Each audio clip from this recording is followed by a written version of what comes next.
Bismillahirrahmanirrahim. Assalamualaikum warahmatullahi wabarakatuh. Baik, saya akan menampilkan presentasi saya terkait dengan liquefaction, disaster mitigation, education with circuit play model as an effort for early childhood psychomotor development. Bangsa Indonesia menjadi negara yang paling rentan dan rawan terhadap bencana alam yang ada di dunia, dan termasuk mengalami risiko tinggi yang berdampak kuat dalam mengalami berbagai bahaya seperti banjir bandang, gempa bumi, tanah longsor, tsunami, gunung berapi meletus, angin puting beliung, dan cuaca ekstrim, kemudian kebakaran hutan dan likuifaksi.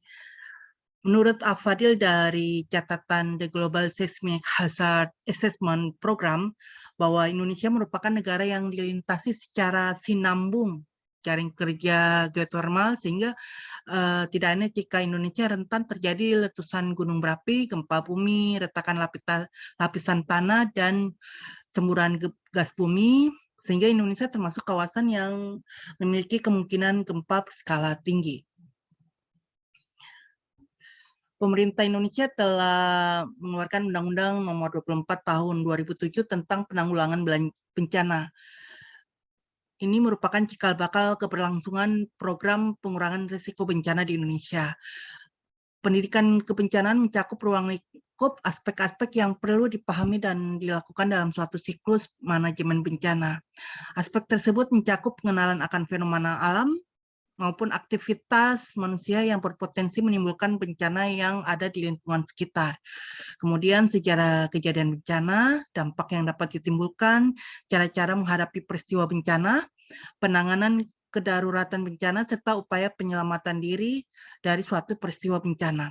Arah pengenalan pendidikan kebencanaan ini bukan dimaksudkan untuk mengajarkan cara menekan atau menghilangkan sama sekali faktor risiko suatu bencana, melainkan untuk meminimalkan risiko akibat suatu peristiwa bencana.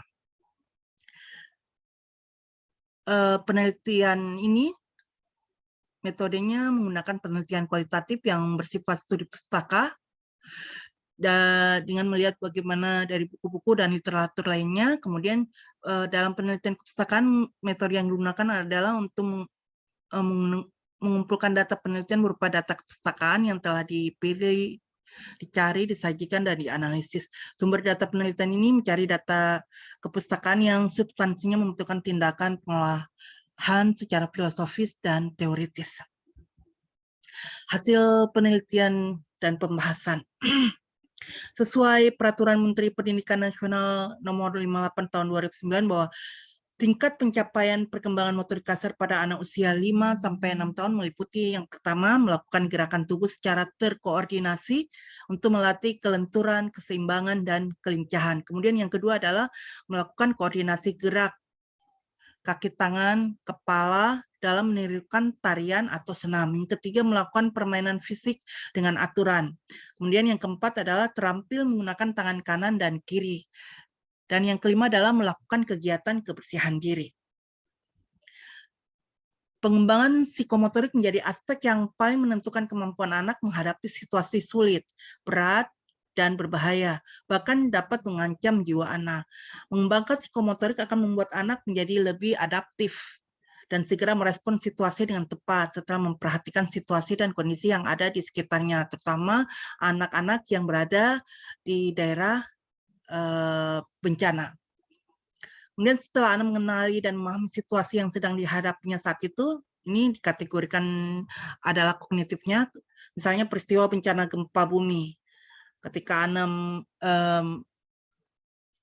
langsung mengalami gejala yang dirasakan setelah bencana gempa bumi, maka secara naluriah anak segera merespon dengan ekspresi rasa takut, cemas, atau sedih, sampai menangis. Itu bagian dari afektif.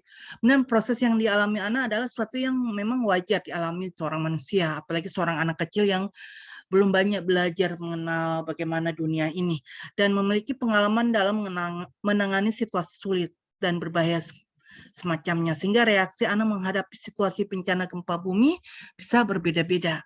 Namun dalam ranah psikomotorik, anak akan segera bereaksi dengan berlari mencari tempat yang aman dan berusaha untuk memperhatikan situasi yang ada di sekitarnya agar terlindung dari bahaya. Kemampuan anak bereaksi spontan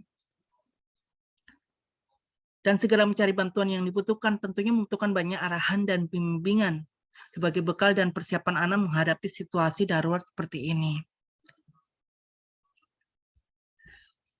Bencana bisa terjadi kapan saja, sehingga mitigasi bencana sangat penting diupayakan agar anak memiliki bekal dalam menangani situasi yang tidak terduga dan menghindarkan anak dalam bahaya yang mengancam jiwanya. Salah satu kegiatan yang ditawarkan adalah melakukan kegiatan dengan model circuit play atau permainan sirkuit mitigasi bencana likuifaksi. Model sirkuit ini adalah rancangan model yang sudah dibuat oleh penulis bersama tim di bulan Agustus tahun 2019.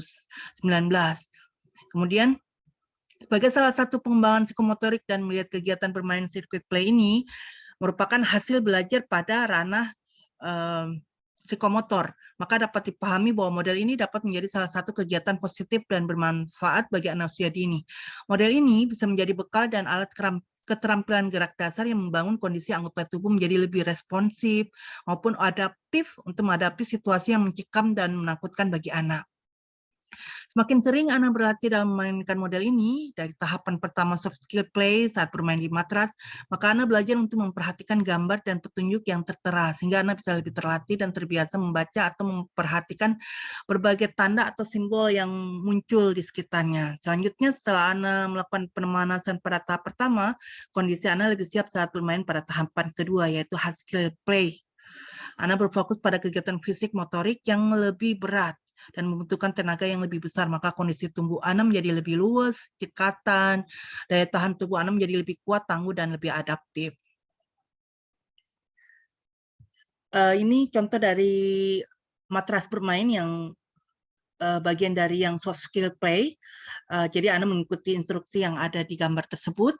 Kemudian yang termasuk hard skill play yang pertama itu desain yang sudah dibuat, desain yang kedua, ketiga, keempat, dan kelima, yaitu anak berlari zigzag melewati 3 galon bekas, kemudian yang masuk yang berikutnya adalah anak melompati kardus bekas, kemudian yang keempatnya anak melewati drum, 3 drum di dalamnya, kemudian dia terakhir adalah melewati jembatan dari botol-botol bekas yang sudah dibuat. Jadi kesimpulannya adalah peristiwa bencana selalu menghadirkan kesedihan dan penderitaan yang berakibat merusak dan menghancurkan yang ada di sekitarnya. Saat bencana terjadi, tentunya korban yang paling menderita adalah anak, sehingga membekali anak dengan pengetahuan maupun keterampilan dalam menangani situasi bencana menjadi penting untuk dipertimbangkan. Salah satu kegiatan yang dapat mengembangkan psikomotorik anak agar menjadi lebih banyak bergerak, lebih berani, dan dapat membangun rasa percaya diri adalah bermain dengan model circuit play ini. Pengembangan psikomotorik yang muncul dalam aktivitas anak bermain dengan model ini adalah gerakan berjalannya, melompat, meloncat, berjalan jinjit, berlari lurus, berlari zigzag, berputar, merangkak di dalam terowongan drum, dan berjalan di atas jembatan botol. Semakin sering anak berlatih dengan model ini, maka gerakan anak menjadi lebih sigap, luwes, cekatan, serta membuat daya tahan tubuh anak menjadi lebih kuat dan tangguh. Mungkin itu dari saya. Terima kasih. Assalamualaikum warahmatullahi wabarakatuh.